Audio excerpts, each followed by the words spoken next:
Hola, profe. Hola, ¿qué tal? ¿Cómo están? ¿Cómo está de nuevo? ¿Todo bien? ¿Verdad? Otra vez de nuevo. Buenas, Nos volvemos a profe. ver. Buenas, ¿qué Sí, tal? porque recibimos la, Profe, hasta ahorita no tenemos porque tareas con usted en recibimos la cívica. clase de social. Hola, hola, ¿qué tal? ¿Cómo está? Me decía Juan Diego. Que hasta ahorita con usted no tenemos tareas de cívica o sí tenemos alguna pendiente. Bueno, vamos a ver qué nos dice la rúbrica. Voy a ver ahorita. Permítame. Cívica, octavo C, ¿verdad? B, Ah, octavo B. Bueno, nos dicen que la próxima entrega que ustedes me van a hacer es el 15. dele, profe. El 15 y es la línea de tiempo y lo que es un cuadrito comparativo. Es sencillito. Es cositas en... Yo ya le mandé lo del cuadro comparativo de sociales a usted, profe. Sí, De las algo tareas. que... Sí, el cuadro comparativo, sí. Eso está en relación al tiempo de la rúbrica. Jóvenes, algo que sí les voy a recordar, por favor. Cuando sea relacionado con lo de las tareas de la rúbrica, envíenmelas en el día que dice la rúbrica. No me las envíen antes. ¿Y por qué razón? Si yo, por ejemplo, tengo establecido en la rúbrica que es para el 15, entonces yo ese día voy a estar reseccionando y yo sé de que lo que me va cayendo de ese día es en relación a esa tarea. ¿Por qué? ¿Qué pasa si yo abro antes un mensaje de una tarea que es de un día anterior? Pueda que abra ese mensaje, pero puede que no quizás se me olvide anotarlo en los listados, porque yo no puedo tener permanentemente los listados en la mano. Si, por ejemplo, me lo envían en la noche o en la mañana, o sea, por eso yo establezco el día, porque yo sé que ese día yo tengo ahí, estoy posteando las evaluaciones. Entonces, siempre hay que acordarse de eso, jóvenes. Si dice el 15, envíenle el 15. Para mí se me complica cuando le envían antes de tiempo. Hay unos que me enviaron hasta el tercer tema. Yo les he dicho, y también yo fui bastante claro en el hecho de que las tareas van en consonancia con los temas, para que de esa manera ustedes, a la hora de desarrollar la tarea, una vez que ya hemos visto el tema, a ustedes se les pueda facilitar más. Entonces hay que tomar en cuenta eso. Y hay otra situación, hay que poner un poquito más de énfasis en cómo vamos a presentar esos trabajos. Recuerden que eso se está evaluando. Y yo les he dado pues bastante facilidades con tiempo y con tipos de trabajo donde realmente pues, en comparación con lo fuerte que es la temática, las asignaciones tuvieron que haber sido más. Sin embargo, también pues yo soy consciente de la situación que se está pasando y quizás de algunos inconvenientes que pueden experimentar algunos. Por eso se dosificó bastante en cuanto a contenido y en cuanto a evaluaciones. Entonces, lo poco que hay que hacer, hay que hacerlo con calidad. No lo hagamos solamente por el puro gusto o por salir del paso. Debemos de trabajar con calidad. Óigame, si por ejemplo les pido un cuadro comparativo, un mapa conceptual o lo que sea, hay que subrayarlo, hay que hacerlo bien bonito, bien ordenadito. O sea, hay que cositas muy básicas, pero que le dan bastante estética al trabajo. Entonces, tomemos en cuenta esas observaciones para que de esa manera pues no tengamos ningún tipo de inconveniente. Porque igual yo les digo, les dije yo, estoy evaluando, se está evaluando y también en la rúbrica yo especifiqué también lo que se toma en cuenta, que es el orden y la presentación. Vamos a pasar la asistencia. Bien. El día de hoy pues vamos a interiorizar y avanzar en lo que es pues la siguiente temática que estaba pendiente que la abordáramos. Y es pues la relacionada con lo que es pues la independencia de Honduras. Recordemos que esto está enmarcado en lo que es pues la unidad pues nuestras fiestas patrias. Ya habíamos analizado ampliamente lo que eran pues los símbolos y emblemas nacionales. Y pues ahorita nos estamos enfocando en lo que es pues el proceso de independencia como tal. Cuando nosotros estamos hablando de lo que es el término independencia, primeramente es un término que es relativo o aplicable a lo que es un estado que puede expresar lo que es una persona, una sociedad o una nación. En el caso de nosotros lo vamos a aplicar en nuestro esquema que estamos estudiando y que estamos analizando, y que es en este caso la independencia de Honduras. Pero en primer lugar, ¿qué es hablar o qué es para ustedes independencia? ¿Cómo definen ustedes lo que es independencia? Vamos a ver. Librarse del poderío de otra persona. ¿Alguien más? Vamos a ver. También Que poder cuando tomar somos tus propias independientes, cuando podemos hacer lo que queramos en una edad determinada. Cuando se puede hacer lo que se quiera. Algo así como libertad. Está implícito el concepto de libertad. Vamos bien, todos tienen buenas participaciones. poder poner sus propias reglas en cualquier momento Ah, y sin nadie que pueda evitar eso. Juan David menciona propias reglas. Vemos entonces que las opiniones que nos han dado Juan Diego, Mario Villalobos y Juan David, pues se acercan bastante a la idea que estamos tratando de transmitir. En primer lugar, independencia es un término que abarca una condición social, política y económica de un determinado país. Dicha condición se caracteriza porque este determinado país se caracteriza porque posee autonomía en cada uno de esos aspectos. Autonomía en lo que es en la parte política, en la parte económica, y tiene en esencia la libertad de poder fijar su propia ruta que va a seguir como nación en su desarrollo. Realmente que cuando nosotros somos excolonias españolas, o sea, estos territorios fueron excolonias de lo que es España. España fue el país que nos colonizó.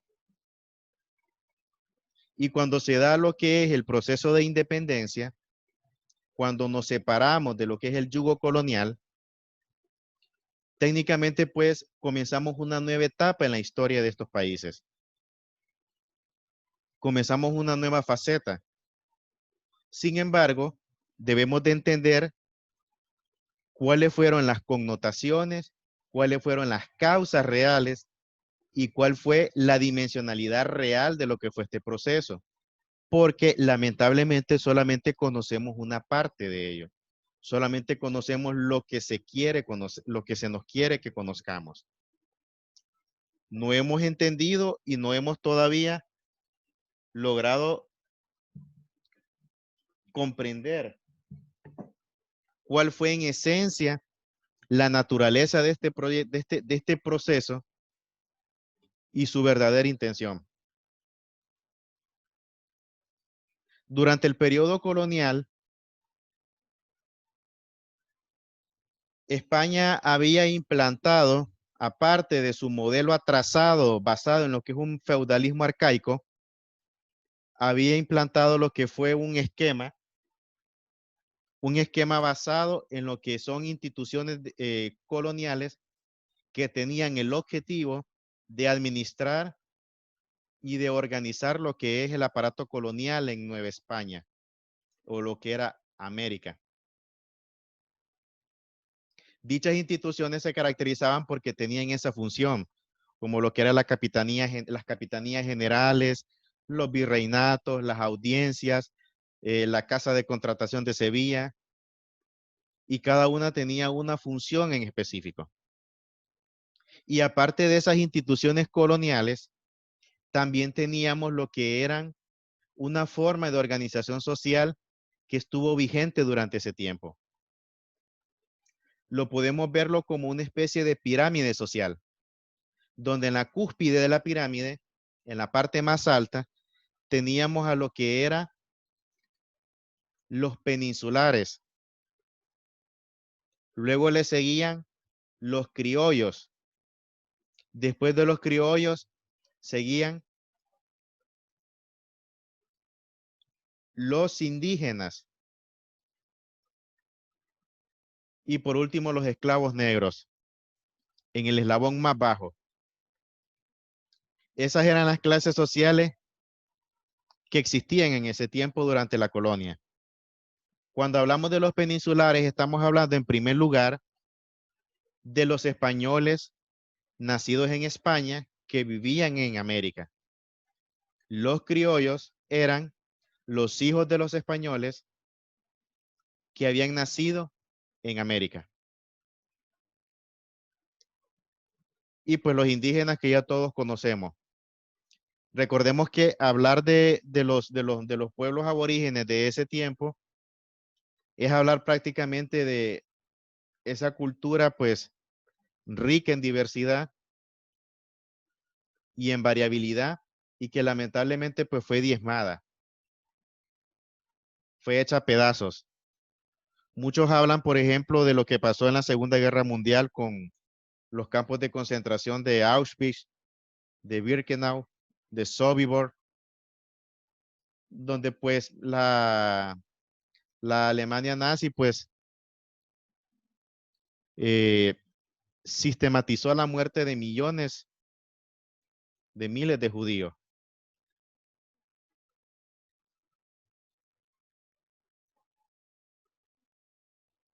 Pero eso queda pequeño, queda reducido si comparamos lo que pasó en América. Quizás podríamos decirle, así como se le llamó el holocausto judío, podríamos llamarlo el holocausto indígena en América. El holocausto de los aborígenes, que fue la peor matanza en lo que es la historia de América. La sistematización de la muerte, la destrucción de sus culturas fue el común denominador y el objetivo, porque recordemos que cuando se genera y cuando se comienza a cimentar el aparato colonial en América, en primer lugar,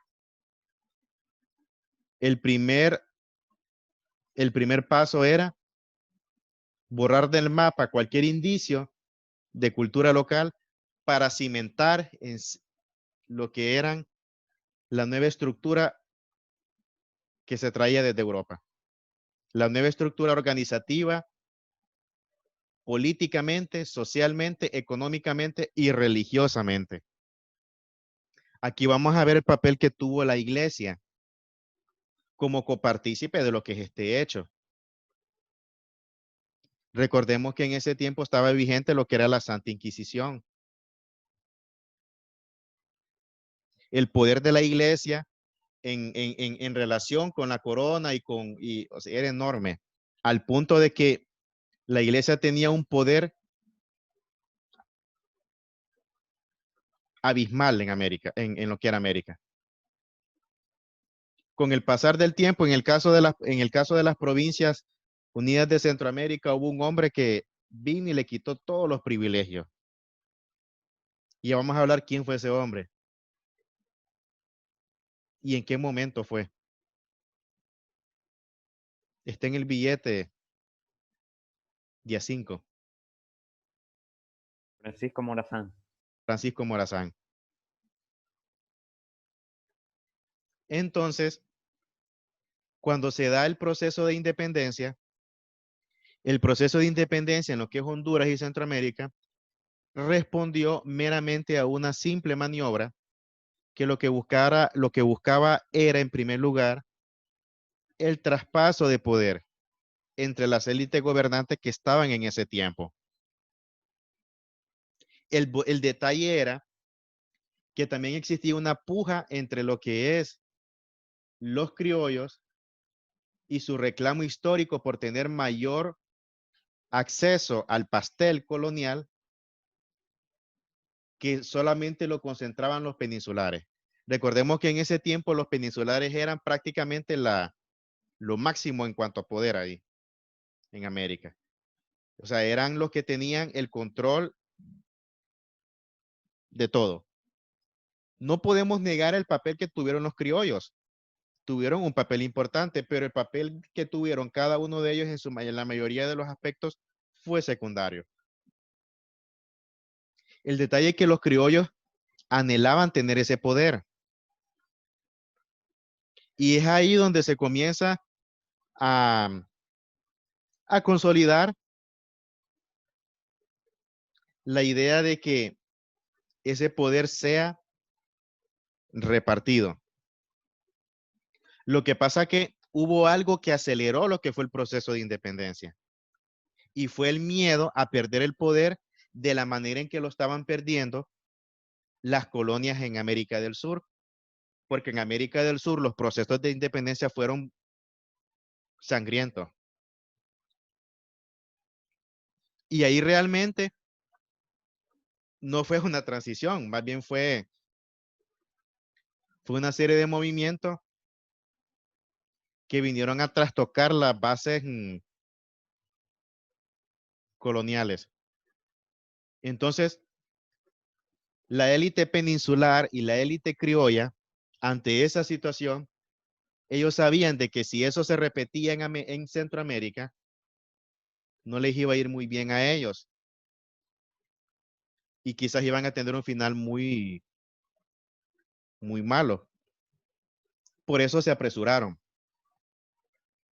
Y se apresuraron a desprenderse de España para de esa manera ellos lograr tener pues un mayor control. Ahora, los textos nos explican a nosotros y nos hablan de las causas internas, que de las causas externas, el hecho de que lo que había generado las ideas libertarias generadas por la Revolución Francesa, el hecho de la independencia de 1777 de los Estados Unidos y todo eso. Pero lejos de adornar la teoría, debemos de basarnos en lo que realmente pasó, pues.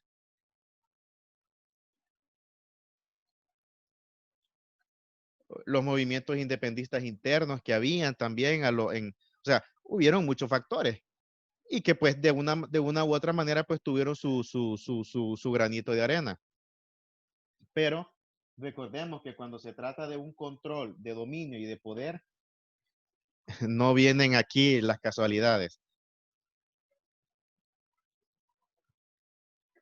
Lamentablemente, cada uno de estos procesos, en primer lugar, no fueron tomados los pueblos indígenas. Los pueblos indígenas, tanto antes como después del proceso de independencia, seguían con la misma situación de postergación, de olvido, de desprecio.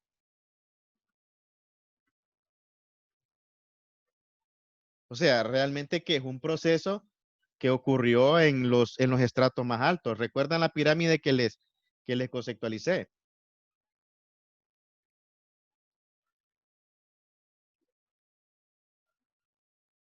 Lo que pasa que siempre se viene contando la historia bonita, la historia rosa. Pero hay de ver también el contexto real. Honduras, al igual que las demás provincias, estaba dominada por lo que era pues la influencia que tenían tanto los peninsulares como la influencia que habían acumulado los criollos.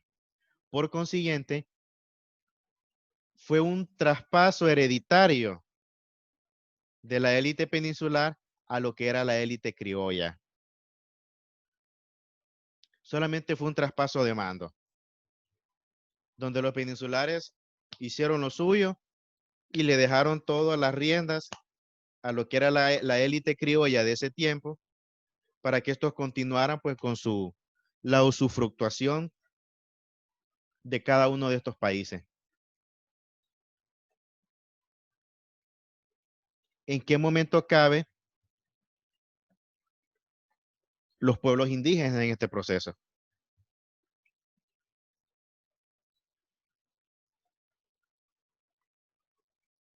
No caben porque no están incluidos. Que de por sí fueron diezmados, pues, porque el proceso de aniquilación que se practicó, vieron recuerdan el grabado de Theodore de Bray, jóvenes, ¿recuerdan el grabado? ¿Mm? ¿O ya se les olvidó?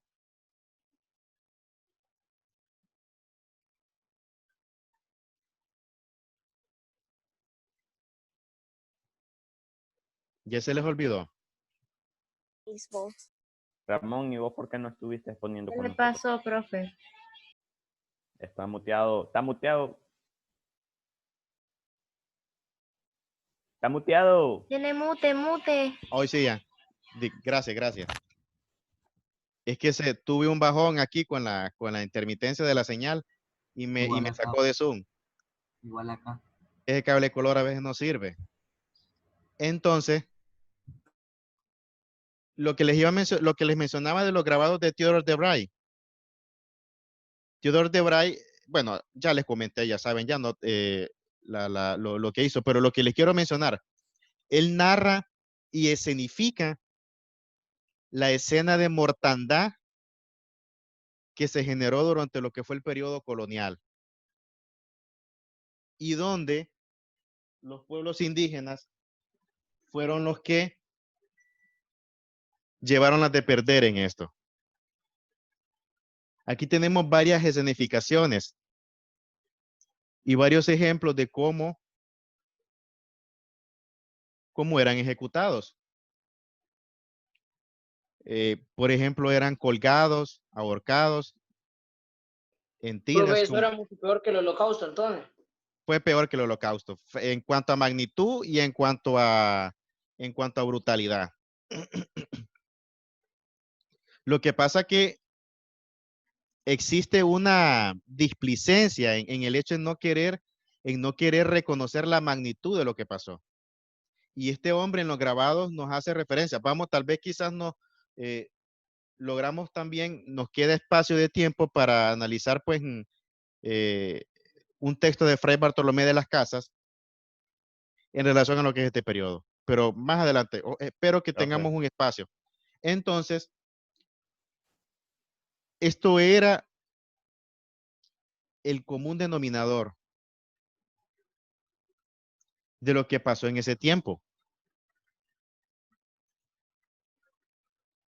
A mí me llama la atención bastante este grabado. En este grabado, logran verlo todo, ¿verdad? Me imagino. Sí. En este grabado, Theodore de Bray hace referencia a un hecho que pasó en la isla de La Española, hoy conocida como República Dominicana. En esa isla vivió una sociedad indígena, aborigen, en donde se destacó lo que es el liderazgo de una mujer cacique llamada Anacaona, perdón. Anacaona tuvo un papel destacado en relación pues con el liderazgo, pero con la única diferencia de que ella no mostró hostilidad hacia los españoles. En cambio, fue gentil. Sin embargo, a veces o muchas veces la gentileza no era la garantía para asegurar el hecho de que no fueran destruidos. Pues Teodoro aquí hace el grabado del momento en que fue ejecutada toda la comunidad indígena, pero lo hicieron de la siguiente manera. Ejecutaron a toda la comunidad indígena antes de matar a Nacaona. O sea, lo hicieron frente a ella para que ella viera cómo morían sus familiares, sus amigos, sus parientes. Los apilaban en casas, aquí como lo muestra la imagen, y adentro de las casas les prendían fuego para que muriesen quemados vivos. O sea, los quemaban vivos, pues. Disculpen la falta de correlación ahí en esas dos palabritas que usé, pero ellos morían quemados.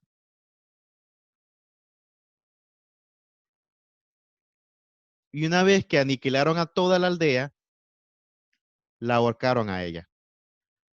Ahí si ustedes ven, ella aparece colgada de este árbol, ahorcada, y arriba Teodoro, bueno, le hacen una referencia, una coronita.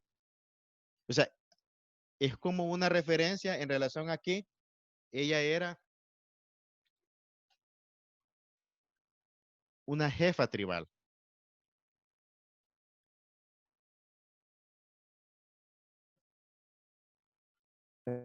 Eso fue en la española, Profe, dígame.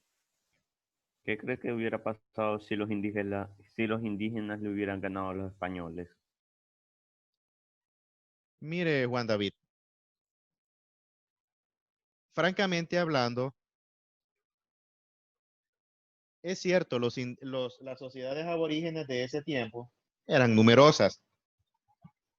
Relativamente, pues había una considerable cantidad de, de habitantes en lo que son, pues, las diferentes zonas, tanto de Norteamérica, Mesoamérica, América Insular y Suramérica, y en el Caribe. Sin embargo,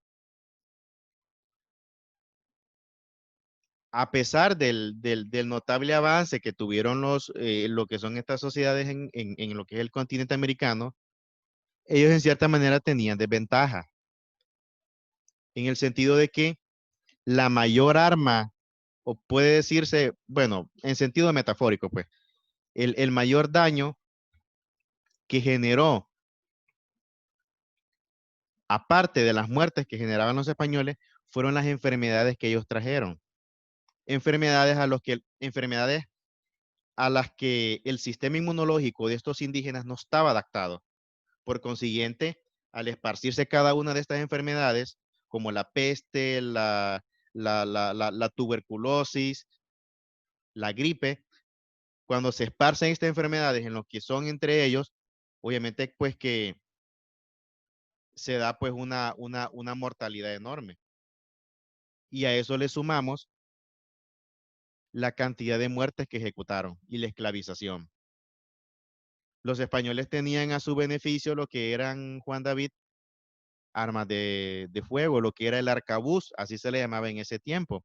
El arcabuz era un tipo de arma pues que utilizaba pues Era pólvora, como un rifle. era como un rifle muy bien, pero con la única diferencia de que quizás no tenía el alcance de los rifles modernos de hoy, pero que representó una amenaza para ellos, pues, porque ellos no habían llegado hasta este tipo de tecnología. El hecho de que los españoles tenían al caballo, entonces en ellos generaba micrófonos, en ellos generaba pues una desventaja. Entonces, técnicamente hablando, es bastante difícil, hijo. Es bastante difícil. El costo humano que esto tuvo fue enorme. Fue enorme. Para mí, profe, que era casi imposible que el indígena le ganara, profe, con esos avances. Exactamente, hijo. Entonces, ellos la llevaban pero imagínense que a pesar de que solo vean comparativamente hablando, en cuanto a lo que es la cantidad de muertes relacionadas con ejecuciones, como la que estamos viendo y las otras más, estas muertes aún así son inferiores a la cantidad de muertes que generaron relacionadas por las enfermedades de las que ellos se contagiaron por parte de los españoles. O sea, véanlo este escenario como prácticamente pues una mortandad enorme, enorme. O sea, América se tiñó de sangre.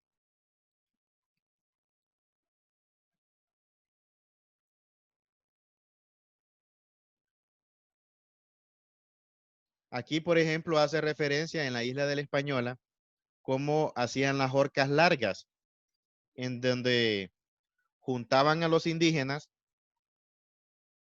y abajo les